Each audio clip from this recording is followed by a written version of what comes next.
Hi,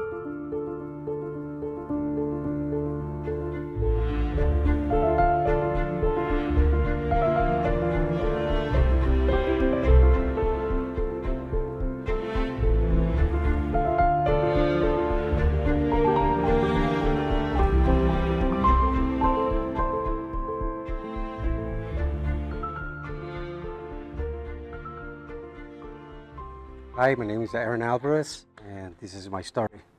I'm going to talk to you about my stories about escaping war and a revolution that happened in 1979 in my country of birth, Nicaragua, that unfortunately I had to leave due to political and religious persecution. And this is my story. Just on a regular day, a school day, at 9 o'clock at night, my mother came with some lady that I'd never seen in my life, with my dad and my 5-year-old brother, and she told us that we were leaving to Panama tomorrow at 6 in the morning. And it was exciting. You know, I know there was a lot going on in the country. I didn't know what was going on politically. I know that my family was affected big time, and we had a couple of family members that disappeared, and we never found them. I never thought I was not going to come back, so it didn't really affect me that way until I got to Panama in the United States. I started getting homesick. One of the saddest moments is like when I was in New York City, where I grew up in Brooklyn. My grandmother passed away, and due to my last name, I couldn't go back to the country. And I know that my father was in the political asylum status. So when you're political asylum, you cannot go back to the country you're escaping, which makes sense. And I didn't want to go back there. I just wanted to see my grandmother. And so the time when I left at 7 years old that night, I never got to say goodbye. And we spoke on the phone a few times. And I was wishing for her to come to New York, but the government and communists, they don't let you go out.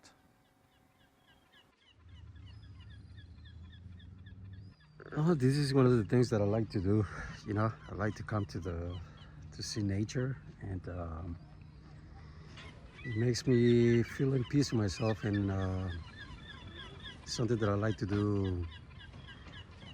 I will try to do it almost every day, but you know, with work and school and everything. But try to do it at least 4 times a week for mental health. So I come to check out the animals, you know. I don't know, animals make me feel better, and it's amazing. Just look at these ducks swimming. Wow. They look so beautiful, huh? About my family being disappeared, and my grandfather I never got to say goodbye to him, because he was, we never saw him, you know. I mean, I never got to see him. This is going to be very graphic, but one of the stories that I heard was that, you know, that what they used to do, one of the excuses that they gave us is because to prevent any diseases, any, you know, what do you call this, any sickness, to prevent any breakout of disease due to the death of people being killed during the war. They said that they used to gather the bodies of all the dead people, and they just put them in a hole. You know, they would make a big hole with the tractors, and then they just throw them, you know, put them gasoline, and they would just burn them to prevent any diseases of viruses to breaking out, you know. In a place when you're in a war, you got no running water.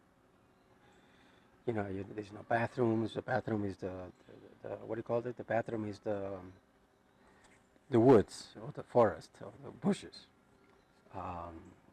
And the water, so, you know, I don't want to, sorry, I get a little bit sensitive. But, You know, once I left the country, like I said before, I never went back. I am 52 years old. I had the blessing of working in the music industry for different companies. Once I, went to school in New York, and I worked for BMG, Universal Music, Warner Music. I got to work in radio stations as a DJ, as a host, TV anchor for independent shows. I blocked myself, and I adapted to. I remember that when I was 15 years old. I think I can't remember if I was 15 when I couldn't go back to my grandmother's funeral. I decided to renounce to my citizenship. I mean, I wasn't a citizen anymore over there because I got kicked out, but I decided I am very proud of being that I was born there in Nicaragua, the city where I was born, Granada, is beautiful. My customs, my Hispanic or Nicaraguan customs. But I decided that America or the United States was my country. And I assimilated, and I didn't want to do nothing. All my memories from Nicaragua was pain and seeing family in scarcity, seeing people suffer. So I blocked myself, and I adapted to the American system.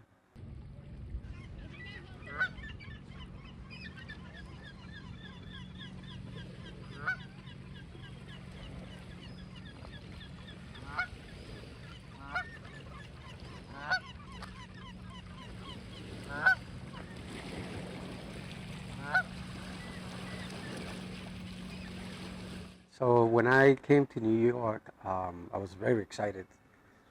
It was very beautiful. It was everything very fast, and I never seen coming from a communist country. I remember playing in the electric stairs in the subway station in our train in Queens. When we went to my aunt's house in Queens, and so the station had electric stairs. Now I know it was dangerous, but at the moment I never seen it. I saw one in Nicaragua, but it never worked because, they cut the electricity. There was always the lights go off, and they cut down the water. So when I came to New York, I went to remember there was a supermarket named Key Food, in which later on I went after school, after junior high school. I didn't know English. I didn't know nothing. And I was just packing, and we made so I did that after school, and I remember that I didn't understand why. I was in love with Transformers, G.I. Joe, and He-Man, and there was another Thundercats. That was my pastime after school, and then we used to go pack at the supermarket. Not too late. It was a couple of blocks from the home. So we lived with my aunt, and she was very helpful. She helped us till my parents got to come. My father escaped, and then my mom also. Later on, they came, and we met in New York. Different family members had to go to different areas whenever they had, whenever they could get the visa. Some families were able to get visa to Argentina, where we have families. Some of them, they managed to go to Mexico. Some of them went to Costa Rica, some Venezuela, and once you got there, then you got to either go to Israel or New York, where we have family, or Spain. The way that I coped with that was I got involved in the art department in my junior high school, and I had Mr. Rojas. He was from Cuba, and which I'm very thankful for him because he related a lot to me. He was born in Cuba, but he escaped during the 50s and the revolution. So he knew that what we went through and what I was going through, and the difference that I was a kid. He was older when he escaped Cuba. So my goal is to create more things like this and to teach other people about my story. And again, I think my story, we were given this opportunity to go through these things so we can help others. So this is my story. I love you guys enjoyed it. Thank you for watching.